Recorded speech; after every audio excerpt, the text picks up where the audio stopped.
4 বছরে লগ্নি 400 কোটি। অভিনেতা অভিনেত্রীদের পারিশ্রমিক বেড়েছে 30%। 3 বছরে 30% ছবি চিটফান্ড সংস্থার প্রযোজনায়। চলছে 20টি ছবির শুটিং। সারদাকাণ্ডের জের এসে পড়ল টালিগঞ্জের ফিল্ম ইন্ডাস্ট্রিতেও। টালিগঞ্জের একাধিক ছবিতে বছর কয়েক ধরেই লগ্নি করছে বেশ কিছু চিটফান্ড সংস্থা। বিশেষজ্ঞদের মতে গত 3 বছরে টালিগঞ্জে যত বাংলা ছবি তৈরি হয়েছে তার 30%ই প্রযোজনা করেছে এই সংস্থাগুলি। 2009 সালে প্রায় 40টি ভূঁইফোর সংস্থা বাংলা বিনোদন ও ছবির ব্যবসায় পা রাখে। ইতিহাস বলে সিনেমায় চিটফান্ডের টাকা ঢালার এই প্রবণতা একেবারেই নতুন নয়। কালো টাকাকে সাদা করার জন্য বরাবরই এই পথকেই বেছে নেন চিটফান্ড মালিকরা। সমরেশ বসুর কাহিনী অবলম্বনে তৈরি হিন্দি ছবি শৌকিনে অভিনয় করেছিলেন একে হাঙ্গল, অশোক কুমার, উৎপল দত্ত, মিঠুন চক্রবর্তী এবং রতি অগ্নিহোত্রী। সঞ্চয়িনীর মালিক ভূদেব সেন ছবিটি বাংলায় করবেন বলে ঠিক করেছিলেন। কাজও শুরু হয়ে গিয়েছিল। ছবির নাম ছিল রাম নাম কেবলম। সত্য বন্দ্যোপাধ্যায়, রবি ঘোষ এবং উৎপল দত্ত 3 বৃদ্ধের চরিত্রে অভিনয় করছিলেন। সমিত ভঞ্জ এবং মহুয়া রায়চৌধুরী ছিলেন রোমান্টিক জুটি। বিশেষজ্ঞরা বলছেন কালো টাকা সাদা করা ছাড়াও এই সংস্থাগুলি গ্ল্যামার জগৎ ও সিনেমায় টাকা লগ্নি করে নিজেদের বিশ্বাসযোগ্যতা বাড়ানোর চেষ্টা করে, যাতে বাজার থেকে তারা আরও বেশি পরিমাণে টাকা তুলতে পারে। সিনেমার প্রিমিয়ার বা মিউজিক রিলিজ অনুষ্ঠান উপলক্ষে তারা একাধিক পার্টির আয়োজন করে, যে পার্টিগুলিতে উপস্থিত থাকেন টালিগঞ্জের তারকারা। ওয়াকিবহাল মহলের মতে আদতে এই পার্টিগুলিতে সংস্থার প্রচারই হয়।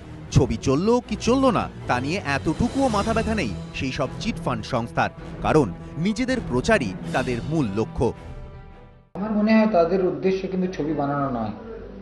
তাদের উদ্দেশ্য হচ্ছে এই ইন্ডাস্ট্রিতে সে টাকা লাগিয়ে একটা ছবির পোস্টারে নিজের নামটা দিয়ে তাদের হোর্ডিংগুলো বড় বড় লাগিয়ে সেটাকে ইনভেস্টরের কাছে বা তাদের ডেপোজিটারের কাছে বিক্রি করা, কি আমরা অনেকগুলো কাজ করছি, এই কাজ করছি, তার এগেনস্টে টাকাটা তোলা। তার ব্যবসাটা কিন্তু ছবির ব্যবসা নয়, তাদের ব্যবসাটা কিন্তু লোকের টাকা ঝেড়ে নেওয়া। You have to understand what is the motive. A motive of a businessman is always to do business. They are not businessmen. আমার পার্সোনালি মানে এই চিটফান্ডগুলো চলে গেলে আমাদের কিছু ক্ষতি হবে না। চিটফান্ড আরও অনেক প্রচুর প্রডিউসার আসাতে অনেক বাংলা ছবি হচ্ছে, সংখ্যা বেড়ে গেলে সেই অনুযায়ী অভিনেতা অভিনেত্রী কম, তাদের ডিমান্ড বাড়াতেই হচ্ছে, মানে তারা রেমুনারেশন বাড়াচ্ছে। তো আমাদের পক্ষে সেটা অসুবিধা, কারণ আমাদের এত সহজে আর্ন মানি নয়। আমাদের অনেক কষ্ট করে আমরা রোজগার করি, ভালোবেসে বাংলা সিনেমা বানাই। তবে টালিগঞ্জ থেকে চিটফান্ড সরে গেলে আদতে বাংলা ছবিরই উপকার হবে বলে মনে করছেন অনেক প্রযোজক পরিচালক। কেন কে ছবি করছি জানি না, মানে আমার কাছেও এমনি খবর এসেছে আগে একটা ছবি হলো, তার নাকি 8 কোটি টাকা বাজেট। হ্যাঁ, ওয়াই 8 কোটি টাকা ফেরত আসবে? আমি বাজেটটা করছি কেন?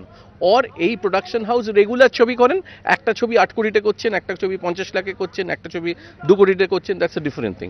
সব কিছুর একটা প্রপার ইকোনমিক্স থাকতে হবে আর সব কিছুর একটা প্রপার নিয়ম থাকতে হবে। অনিয়ন্ত্রিত টাকাটা হবে কেন? আমার যদি একটা ফিল্মের বাজেট 1 কোটি টাকা হয়, হ্যাঁ, আমার প্রাইস নিয়ে কি আমার লাভ নিয়ে আমি সেটা 1,20,00,000 টাকা বলবো, সেটা যদি আমি 10 কোটি টাকা বলি, এটা তো আমার প্রবলেম।